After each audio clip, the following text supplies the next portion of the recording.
자, 이어서 프로그래머와 프로그래밍 언어에 대해서 같이 한번 얘기를 나눠보겠습니다. 여러분, 프로그래머가 하는 일이 뭘까요? 프로그래머는 코딩만 할까요?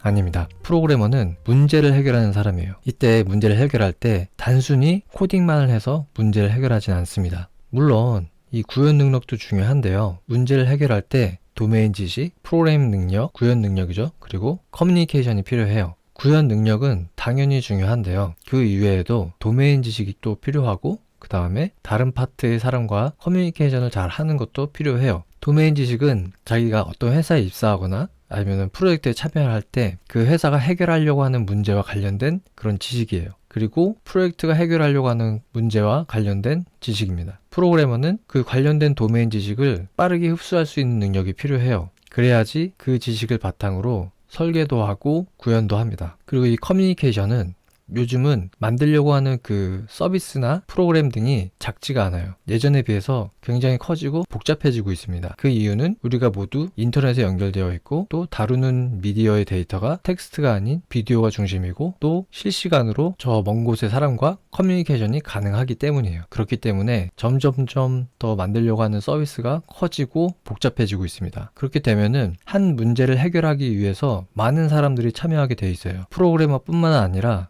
기획자, 디자이너, 그리고 또 다른 법률을 처리하는 사람들 굉장히 많습니다. 개발팀만 해도 그 밑으로 굉장히 많죠. 그렇기 때문에 앞으로는 혼자 일하는 경우가 거의 없기 때문에 커뮤니케이션 능력을 잘 키워나가셔야 돼요. 자, 회사에서 강아지 분양 서비스를 만들어 달라고 요청했다고 해봅시다. 그러면 일단 회사는 이 문제를 나누는데 역할 단위로 문제를 나눌 거예요. 그래서 기획 파트, 디자인 파트, 개발 파트, 법률 파트가 해야 될 일들을 나눠서 아마 할당을 해줄 겁니다. 그럼 개발 파트는 다시 프론트엔드와 백엔드로 나누고 프론트엔드는 앱과 웹을 그리고 백엔드는 API, DB, DevOps 등 여러 가지 롤로 나눌 거예요. 여기서 더 세세하게 나눌 수도 있겠죠. 만약 제가 앱을 만드는 팀에 속해 있다. 그렇다면 또 앱을 만드는 팀은 주어진 문제를 또 작은 문제로 잘게 나눌 거예요. 그리고 제가 API를 만드는 팀에 있다면 또 API를 만들 때 필요한 것들을 잘게 나눌 겁니다. 그리고 그 팀을 이루는 구성원들에게 각각의 태스크를 할당해 주겠죠. 만약에 강아지를 등록하는 문제를 생각해 볼게요. 그러면 DB팀은 강아지에 필요한 데이터들을 추상화해서 스키마를 정의하고 어떻게 백업해야 되는지 전략 등을 선택할 거고요. 또 다른 작업들도 많이 하겠죠. API 구현팀은 강아지 프로필을 등록할 때 프로필을 저장하면서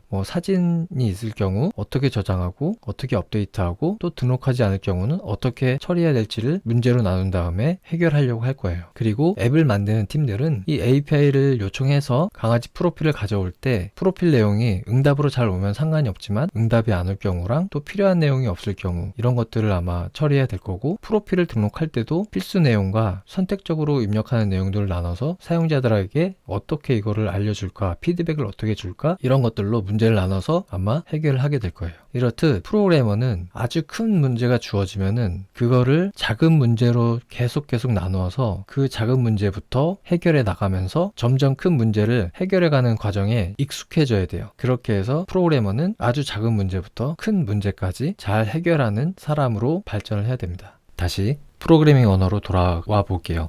프로그래밍 언어는 개발자가 사용하는 주된 도구죠. 이 프로그래밍 언어를 여러 기준에 따라서 나눌 수가 있어요. 어떤 문제가 주어졌을 때 적절하게 프로그래밍 언어를 선택해서 해결하는 것도 개발자의 필수 능력입니다. 어떤 기준으로 프로그래밍 언어를 나눌 수 있는지 한번 살펴볼 거예요. 먼저 프로그래밍 언어는 저수준 언어하고 고수준 언어로 나눌 수 있습니다. 저수준 언어로 갈수록 이 기계어에 가깝고요. 제일 기계어에 가까운 거는 바이너리 이진수입니다. 1과 0으로 되어 있죠. 그리고 고수준 언어로 갈수록 사람에게 익숙한 언어입니다. 저수준 언어에는 대표적으로 이제 어셈블리어가 있죠. 그리고 고수준 언어에는 자바스크립트도 있고 코틀린, 자바, 파이썬, 스위프트 등 굉장히 많이 있어요. 고수준 언어로 갈수록 사람한테 친숙하기 때문에 배우기가 쉽고 활용하기가 쉬워요. 저수준 언어는 기계어에 가깝기 때문에 배우기가 어려워요. CPU마다 좀 여러 가지 언어가 생깁니다. 대표적으로 인텔 계열의 이제 x86 그 어셈블리 언어나 아니면 ARM CPU 계열의 ARM 어셈블리 언어 이런 식으로 CPU의 아키텍처에 따라서 다른 어셈블리어를 사용을 해야 돼요. 또 다른 기준으로 이제 프로그래밍 언어를 나눠보면 인터프리터 언어냐 아니면 컴파일러를 사용하는 언어냐 이렇게 나눌 수가 있어요. 인터프리터 언어는 이렇게 중간에 여기 보면은 통역사가 있잖아요. 이게 만약에 한국 사람이고 외국 사람이라고 해봅시다. 그러면은 한국 사람이 얘기를 하면은 인터프리터가 이제 통역을 해서 외국 사람한테 전달을 해주고, 외국 사람이 얘기를 하면은 인터프리터가 또 다시 한국어로 번역을 해서 한국 사람한테 알려줄 거예요. 이거하고 똑같습니다.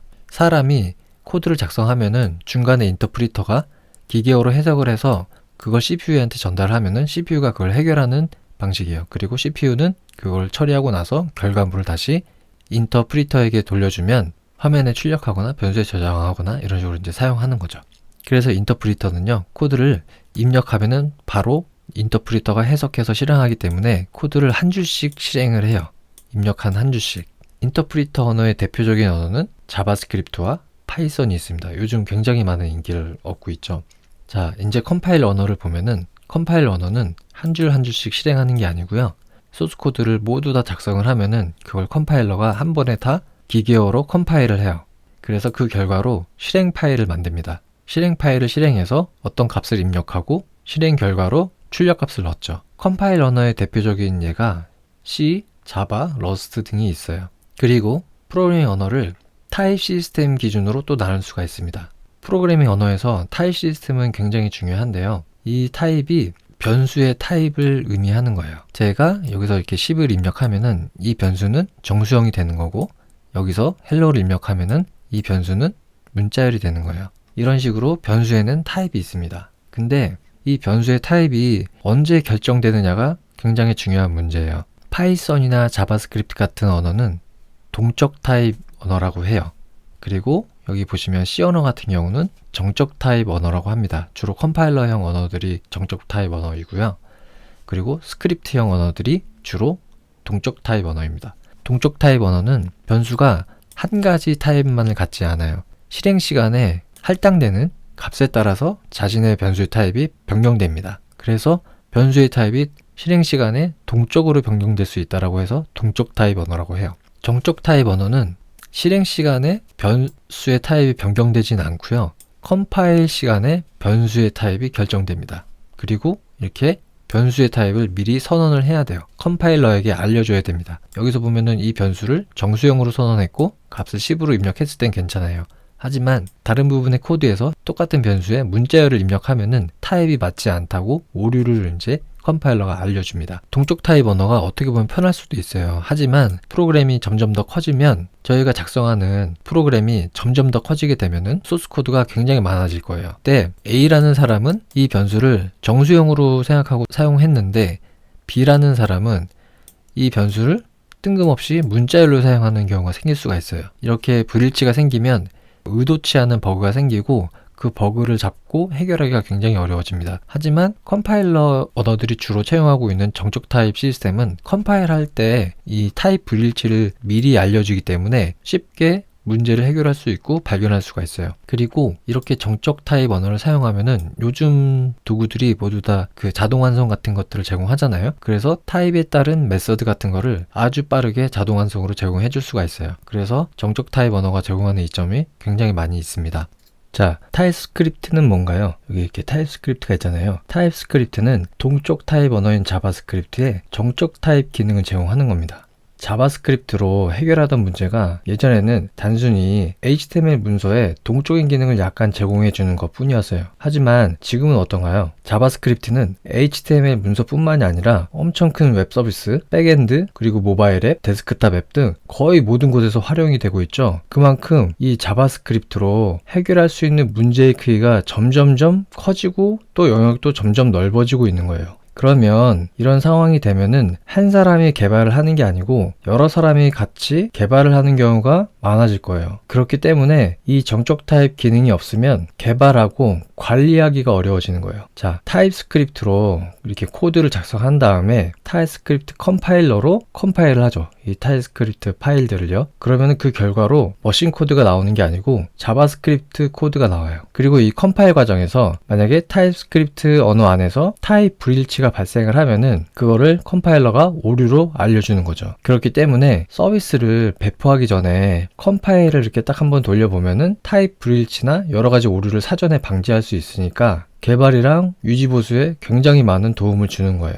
그죠? 그리고 타입스크립트를 이렇게 도입을 하잖아요. 문제가 이제 점점 커지면은 많은 것들을 추상화를 통해서 모델링을 해야 돼요. 그럴 때 타입이 있으면 그 추상화된 모델들을 파악하는데 굉장히 많은 도움을 줍니다. 만약 그게 없으면은 자바스크립트 같은 경우에는 객체에 뭐 아무 곳에서나 새로운 속성을 막 추가할 수가 있어요. 그러면은 그게 만약에 중구난방으로 이루어진다. 그러면은 이 오브젝트의 최종 속성과 메소드가 뭔지 파악하기가 굉장히 어려워집니다. 하지만 타입스크립트는 그 모델의 딱 타입을 정의하고 그 타입에서 어긋나면은 컴파일 단계에서 오류를 알려주기 때문에 굉장히 쉽게 문제를 발견할 수 있고 해결할 수 있는 거죠. 하지만 이 타입스크립트가 완벽한 것은 아니에요. 왜냐하면은 이 컴파일한 다음에 자바스크립트 파일이 나오잖아요. 그죠? 그리고 이 자바스크립트 파일은 동적 타입 언어죠. 실제로 서비스가 사용하는 코드는 이 동적 타입 언어이기 때문에 런타임 환경에서 변수에 입력되는 값에 따라서 실제로 변수의 타입이 동적으로 변경이 됩니다. 거기까지는 타입스크립트가 막아줄 수는 없어요. 그렇기 때문에 그게 이제 타입스크립트의 한계이거든요. 그 부분을 막아주는 또 여러 가지 라이브러리들이 있습니다. 대표적으로 조드라는 라이브러리가 있어요. 그래서 그런 라이브러리를 사용을 해서 타입스크립트의 한계를 극복하고 사용할 수 있습니다. 이렇듯 타입스크립트는 동적 타입 언어인 자바스크립트에 정적 타입 기능을 제공해서 개발과 유지 보수성을 많이 도와주기 때문에 인기가 있는 것입니다. 자, 프로그래밍 언어는 패러다임에 따라서 나뉘기도 합니다. 프로그래밍의 패러다임은 절차 지향, 객체 지향, 함수형 이렇게 있어요. 그걸 한번 같이 한번 알아볼게요. 절차 지향이 뭐냐면요. 어떤 문제가 주어지면은 그거를 절차 또는 함수라고도 말할 수 있겠죠. 그렇게 이렇게 나눠서 순서대로 해결을 하는 거예요. 절차 지향으로 많이 프로그램을 작성할 때는 순서들을 잘 그리는 게 개발을 잘하는 거였어요. 논리적으로 순서들을 잘 짜서 그걸 바탕으로 코드만 작성하면 됐거든요. 프로그래머들은 순서들을 짜고 코더가 그 순서도를 바탕으로 코드를 작성을 했습니다. 가장 대표적인 절차 지향 언어로는 파스칼, 포트란, C 언어 등이 있습니다. 그렇다면 절차 지향 언어들이 지금은 필요가 없는 거냐? 그건 아니에요. 절차 지향의 그런 개념들이 알고리즘, 그다음에 수치 계산, 과학적 연구 이럴 때 많이 쓰여요. 그러니까 알고리즘 개발에 많이 쓰이는 거죠.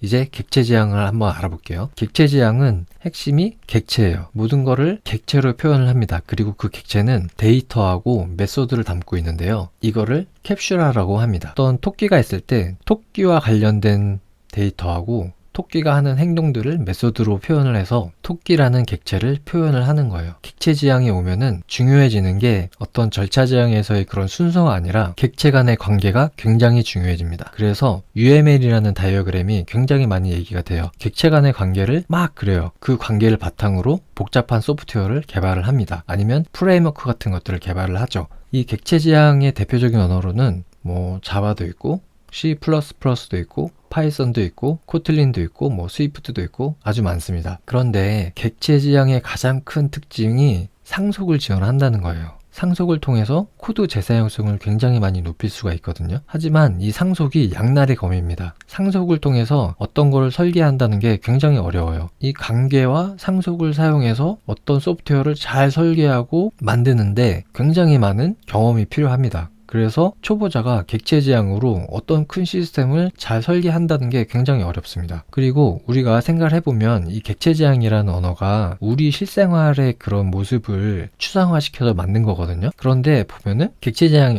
언어에서는 상속이 핵심이잖아요. 하지만 우리가 실생활에서 어떤 문제를 해결할 때 상속이라는 개념을 많이 사용하진 않아요. 우리가 상속을 실제로 경험하는 거는 별로 없죠. 저희가 실생활에서 어떤 문제를 해결할 때는 이미 있는 것들을 가져다가 그걸 사용해서 문제를 해결하는 경우가 많이 있습니다. 예를 들어 자동차를 만든다라고 해볼게요. 타이어를 어떤 거에서 상속해서 이렇게 막 하는 게 아니고 타이어 가져오고 엔진 가져오고 그걸 다 조립을 해서 하나의 자동차를 완성시킵니다. 객체 지향 패러다임을 지원하긴 하는데 상속이라는 개념 대신에 합성이라는 개념만 제공하는 언어도 있어요. 대표적으로 고라는 언어가 있습니다. 고 언어는 최근에 나온 언어이거든요. 10년 정도 됐을 거예요. 그런데 상속을 제공하지 않습니다. 오직 합성만을 제공을 해요. 그런데 그 언어는 지금도 굉장히 많이 잘 사용되고 있죠. 그렇기 때문에 꼭 객체 지향을 할 때 상속이 필수는 아니다. 대신 합성으로도 잘 해결할 수 있다. 이렇게 생각하시면 될 것 같아요. 자, 다음으로 볼 거는 함수형 프로그래밍인데요. 함수형 프로그래밍은 카테고리 이론이라는 것에 바탕을 두고 있어요. 그래서 카테고리 이론이 뭐냐면 이렇게 수학에 보시면 함수 fx가 있고 또 gx가 있을 때 이렇게 합성을 할 수가 있잖아요. 카테고리 이론은 실생활이나 아니면 컴퓨터에서 발생하는 모든 문제를 함수 합성으로 추상화할 수 있다라는 그런 이론이거든요. 함수형 언어가 그 카테고리 이론을 바탕으로 하는 겁니다. 함수형 언어는 데이터 불변성을 중요하게 생각을 해요. 데이터 불변성이란 뭐냐면 쉽게 예를 들어서 모든 변수가 상수라고 생각하시면 돼요. 만약에 자바스크립트에서 변수를 let 해가지고 a는 1 하면 a는 또 2로 바뀌고 그럴 수 있잖아요. 근데 상수로 만약에 const a로 해가지고 제가 1을 해놓으면 나중에 이 a는 못 바꾸잖아요. 그런 식으로 모든 데이터를 상수처럼 변하지 않게 만드는 겁니다. 멀티스레드 같은 거 많이 쓰시잖아요. 그때 여러 스레드에서 동시에 이제 데이터에 접근해서 막 읽고 쓰기를 하는데 상수라면 모든 스레드가 읽기만 가능하니까 그 데이터가 항상 동일한 값을 가지고 있다는 것을 보장을 할 수가 있죠. 그렇기 때문에 멀티스레드 프로그래밍에서 발생하는 많은 문제들을 해결할 수가 있어요. 그리고 또 함수형 프로그래밍에서 중요한 건 합성이라는 건데 이 합성을 하기 위해서는 두 개의 fx, gx 함수가 모두 순수 함수여야 돼요. 수학에서 이렇게 함수를 잘 아무 문제 없이 합성할 수 있는 건 수학의 모든 함수는 순수 함수이기 때문입니다. 이 순수 함수는 쉽게 얘기하면은 외부 요인에 의해서 어떤 함수의 결과값이 변경되지 않는다라는 것인데 좀 더 쉽게 얘기하면은 같은 값을 넣으면 항상 동일한 값이 나오는 거예요. 그걸 보장하는 겁니다. 그런데 자바스크립트, 스위프트, 코틀린, 자바 이렇게 모든 언어들은 함수를 작성할 수 있는데 그 함수는 사이드 이펙트를 가질 수가 있어요. 그래서 사이드 이펙트가 있으면 순수 함수가 될 수 없거든요. 썸 함수를 한번 자바스크립트 한번 만들어 보겠습니다. 자, 여기 보시면 sum이라는 함수가 있는데요. 이 함수는 인자 a와 b를 받아서 단순히 두 수를 더해서 반환하는 함수입니다. 10과 20을 전달하면 결과는 30이 나오겠죠. 뜬금없이 40이 나오거나 0이 나오거나 그러진 않을 거예요. 항상 동일한 숫자를 넣으면 동일한 결과가 나옵니다. 이런 함수를 순수 함수라고 해요. 이 순수 함수는 자유롭게 함수 합성에 참여할 수가 있어요. 그런데 만약에 이 두 수를 이렇게 인자처럼 받아오는 게 아니고 저희가 API를 통해서 받아온다라고 생각을 해볼게요. 단순하게 두 수를 더하는 함수이지만 API를 통해서 받아온다고 하니까 문제의 그 난이도가 확 올라갑니다. 왜냐하면은 이 API를 통해서 가져올 때 사이드 이펙트가 발생을 할 수 있거든요. 이 API가 항상 성공할 수 있는데 그렇지 않고 때로는 실패할 수도 있어요. 그렇기 때문에 저희가 이 함수를 호출하면은 항상 동일한 결과를 받아올 수 없는 겁니다. 그래서 함수형 언어에서는 이런 걸 해결하기 위해서 모나드라는 개념을 도입을 해요. 모나드가 뭐냐면요. 이렇게 저희가 보면은 이 썸 함수는 지금 사이드 이펙트가 있는 연산을 하잖아요. 이 사이드 이펙트를